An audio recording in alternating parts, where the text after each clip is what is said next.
അങ്ങനെ സുബൈ നിസ്കാരമൊക്കെ കഴിഞ്ഞ് അടുക്കളയിൽ കയറി കഴിഞ്ഞ് കഴിഞ്ഞപ്പോൾ ഉമ്മയുടെ നിസ്കാരം നേരത്തെ കഴിഞ്ഞതുകൊണ്ട് തന്നെ ഉമ്മ ചായയൊക്കെ തിളപ്പിക്കാൻ വേണ്ടി വെച്ചിട്ടുണ്ടായിരുന്നു കേട്ടോ.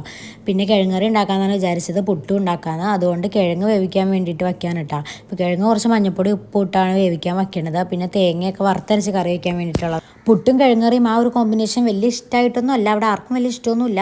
പിന്നെ എന്തെങ്കിലുമൊക്കെ ഉണ്ടാക്കണ്ടേ, മാറ്റി മറിച്ചൊക്കെ ഉണ്ടാക്കണ്ടെന്ന് വിചാരിച്ചിട്ട് അങ്ങനെ ഒപ്പിക്കണതാണ് കേട്ടോ. അങ്ങനെ കിഴങ്ങൊക്കെ അടുപ്പത്തേക്ക് വെച്ചിട്ട് മഞ്ഞൾപ്പൊടി ഉപ്പും പിന്നെ വെള്ളമൊക്കെ ഒഴിച്ച് അത് വേവിക്കാൻ വേണ്ടിയിട്ട് വെച്ചു. അത് കഴിഞ്ഞപ്പോഴത്തേക്കും പിന്നെ അപ്പുറത്തെ അടുപ്പിൽ നമ്മൾ പുട്ടിന് പൊടി വാട്ടാൻ വേണ്ടിയിട്ട് വെള്ളം വെച്ചു കേട്ടോ. അപ്പോൾ പുട്ടിന് പൊടി വാട്ടി കഴിഞ്ഞ് കഴിഞ്ഞപ്പോൾ വാട്ടിയത് അധികമായിട്ടുണ്ടായില്ല, പക്ഷേ പുട്ടുണ്ടാക്കാൻ നേരത്ത് ഒരുപാട് പുട്ടിൻ്റെ പൊടിയായിട്ടുണ്ടായിരുന്നു.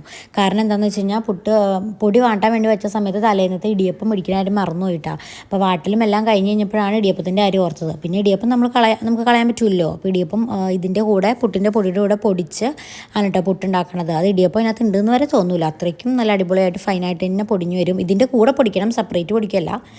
അതുകൊണ്ട് തന്നെ പുട്ടിൻ്റെ പൊടി അത്യാവശ്യം ന്യായമായിട്ട് അധികമായിട്ടുണ്ടായിരുന്നു. പിന്നെ നല്ല എയർ ടൈറ്റ് ആയിട്ടുള്ള കണ്ടെയ്നറിൽ അടച്ച് വെച്ച് കഴിഞ്ഞാൽ അവിടെ ഇരുന്നോളൂല്ലോ, നമുക്ക് എളുപ്പമുണ്ട്. അപ്പോൾ പിന്നെ ബാക്കി വന്ന പൊടിയൊക്കെ അങ്ങനെ എടുത്ത് വെച്ചിട്ടുണ്ടായിരുന്നു കേട്ടോ. പിന്നെ അതിൻ്റെ ഇടയിൽ കൂടെ വെള്ളം തിളയ്ക്കുന്ന സമയം കൊണ്ട് ഞാൻ ചോറ് തിളപ്പിക്കാൻ വേണ്ടി വെച്ചിട്ടുണ്ടായിരുന്നു കേട്ടോ. ചോറ് വളരെ കുറച്ചുള്ളൂ, അതുകൊണ്ട് ഞാൻ ആദ്യം തന്നെ വയ്ക്കലൊന്നുമില്ല. പിന്നെ ഇന്ന് കുറച്ച് നേരത്തെ ഇപ്പോൾ ഇതും കൂടെ കഴിഞ്ഞിട്ട് ഏകദേശം പണികളൊക്കെ ഒന്ന് കഴിഞ്ഞിട്ട് ഞാൻ ചോറ് വയ്ക്കാറുള്ളൂ. കാരണം കുറച്ച് ചോറല്ലേ ഉള്ളൂ, വെള്ളം പെട്ടെന്ന് പോയി കഴിയുമല്ലോ. എന്തായാലും ഉച്ചയാകുമ്പോൾ തണുക്കും, എന്നാലും ഞാൻ മാക്സിമം താമസിച്ചാണ് ചോറ് തിളപ്പിക്കലുള്ളൂ. അപ്പോൾ അത് കഴിഞ്ഞപ്പോഴത്തേക്കും പിള്ളേർക്ക് ഒലത്തി കൊടുത്തുവിടാൻ വേണ്ടിയിട്ട് കുറച്ച് ക്യാരറ്റ് ഞാൻ ഫ്രിഡ്ജിൽ കിടന്ന് വാടി പോണ കണ്ടുകൊണ്ട് തന്നെ വേഗം തന്നെ തൊലിയൊക്കെ കളഞ്ഞിട്ട് ഒരു ടിന്നിലാക്കി വെച്ചിട്ടുണ്ടായിരുന്നു കേട്ടോ. സാധാരണ എനിക്ക് സമയം ഉണ്ടെങ്കിൽ ക്യാരറ്റ് ബീട്രൂട്ടൊക്കെ ഞാൻ ക്ലിങ് റാപ്പ് ചെയ്ത് വെക്കാറുണ്ട്. കാരണം ഫ്രിഡ്ജിൽ വയ്ക്കുമ്പോൾ അത് ഭയങ്കരമായിട്ട് ഇങ്ങനെ വാടി എന്തോ പോലെ ആയിരിക്കുമല്ലോ. പക്ഷേ എനിക്ക് ഈ പ്രാവശ്യം അങ്ങനെ വയ്ക്കാൻ സമയം ഉണ്ടായില്ല. അപ്പോൾ 2 ദിവസം കഴിഞ്ഞപ്പോഴാണ് ഞാൻ അതിൻ്റെ കാര്യം ഓർക്കണേ. അപ്പോൾ പിന്നെ വേഗം തൊലിയൊക്കെ കളഞ്ഞ് ഒരു ടിന്നിലിട്ട് അടച്ചു വെച്ചതുകൊണ്ട് ആ വച്ച പരുവത്തിൽ തന്നെ അത് ഇരിക്കണ്ടായിരുന്നു. ആദ്യം തന്നെ വെച്ചെങ്കിൽ നല്ല ഫ്രഷ് ആയിട്ട് തന്നെ ഇരുന്നുകൊണ്ടായിരുന്നു. അങ്ങനെ അതിപ്പോൾ ചോപ്പർ ഉള്ളതുകൊണ്ട് ഈ ക്യാരറ്റ് ബീട്രൂട്ടൊന്നും തലേന്ന് അരിഞ്ഞ് വയ്ക്കാറില്ല കേട്ടോ.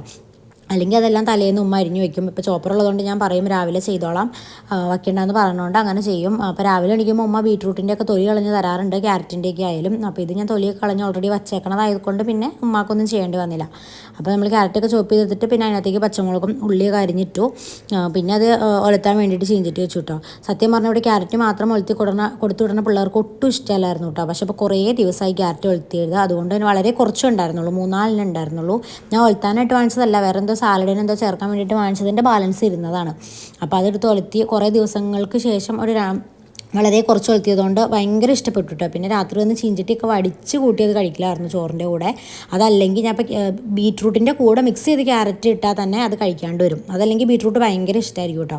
അങ്ങനെ ഇന്നത്തെ ദിവസം കഴിച്ചിട്ടുണ്ടായിരുന്നു. അങ്ങനെ അതൊക്കെ കൊളുത്തായിട്ട് കഴിഞ്ഞിട്ട് പിന്നെ നമുക്ക് ഇപ്പോൾ കറി വയ്ക്കാനുള്ള കിഴങ്ങറി വയ്ക്കാനുള്ള സവാളയൊക്കെ വാട്ടാൻ വേണ്ടിയിട്ട് ഇട്ടു. അതിൻ്റെ ഇടയ്ക്ക് പപ്പടവും ഒക്കെ പൊരിച്ചെടുക്കുന്നുണ്ട്. അപ്പോൾ ബാക്കി അടുത്ത വീഡിയോ